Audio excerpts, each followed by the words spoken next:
आज मैंने zero hour में एक महत्वपूर्ण मुद्दा उठाया है जो देश के तमाम मोबाइल फोन यूजर्स से जुड़ा हुआ है, आप सबसे भी जुड़ा हुआ है।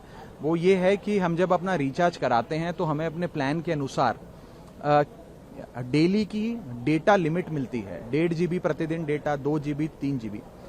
लेकिन रात 12 जैसे ही बजते हैं, मिडनाइट होती है, दिन समाप्त होता है, तो जितना बचा हुआ डेटा है, अनयूज डेटा, वो एक्सपायर हो जाता है। उसे अगले दिन के लिए कैरी फॉरवर्ड या रोल ओवर नहीं किया जाता।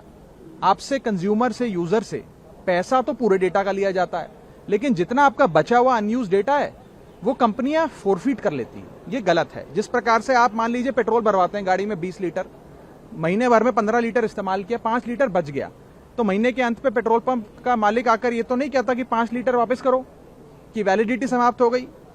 भाई आपने पूरा पैसा दिया 20 लीटर का, तो पूरा 20 लीटर आप इस्तेमाल करेंगे। ठीक उसी तरह डेटा रोल ओवर भी अलाउड होना चाहिए। यदि मैं एक दिन में अपनी डेली की डेटा लिमिट को यूज नहीं कर पाया हूं, यूटिलाइज नहीं कर पाया हूं, वो अगले दिन का जो मेरा डेटा लिमिट है उसमें जुड़ जाना चाहिए। और डेटा रोल ओवर भारत में अलाउड होना चाहिए। दुनिया के कई देशों में, United states of America, Europe के कई देशों में, ऑस्ट्रेलिया, नेदरलैंड, तमाम देशों में ये डेटा रोल ओवर और डेटा कैरी फॉरवर्ड की फैसिलिटी दी जाती है। और मेरी दूसरी मांग ये है कि डेटा ट्रांसफर, जैसे हम एक दूसरे को पैसा ट्रांसफर कर सकते हैं अपने मोबाइल फोन से दूसरे मोबाइल फोन में, उसी तरीके से डेटा ट्रांसफर भी अलाउ होना चाहिए। मान लीजिए आज किसी परिवार में बूढ़े माँ बाप स्मार्टफोन कम इस्तेमाल करते हैं, कम डेटा कंज्यूम करते हैं, लेकिन उनको बच्चों की पढ़ाई करनी है, उन्हें ज्यादा डेटा चाहिए, तो माँ बाप अपने डेली की डेटा लिमिट से बच्चों को डेटा ट्रांसफर कर सके। इस प्रकार की फ्री डेटा ट्रांसफर की भी एक योजना बननी चाहिए। ये महत्वपूर्ण मुद्दे आज मैंने सदन में उठाए हैं। मैं लगातार सिविल एविएशन से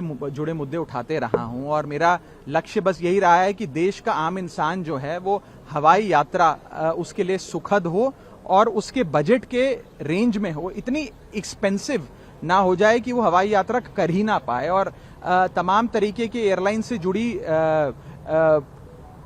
टिकट प्राइसेस का इशू हम देखते आ रहे हैं। आपको साधारण सी फ्लाइट आज दिल्ली से बंबई जाना हो तो 20, 22, 25 हजार रुपए की वन वे टिकट मिलती है। दिल्ली से लखनऊ जाना हो वो 10-12 हजार की टिकट मिलती है। यहाँ तक कि दिल्ली से चंडीगढ़, जो सफर में रेगुलरली आता जाता रहता हूं, वो एक छोटी सी 40 मिनट की फ्लाइट भी कई हजारों रुपए की टिकट पड़ती है। तो एयर टिकट की प्राइसिंग को लेकर मुझे लगता है कि बहुत गंभीरता से इस पे काम होना चाहिए और हर संभव प्रयास हो कि एयर टिकट जो है वो सस्ती हो। अभी हम सब जानते हैं कि पूरे वेस्ट एशिया में क्राइसिस है और गैस के दाम, फ्यूल के दाम, तमाम तरीके की क्राइसिस पूरी दुनिया एक प्रकार से झेल रही है।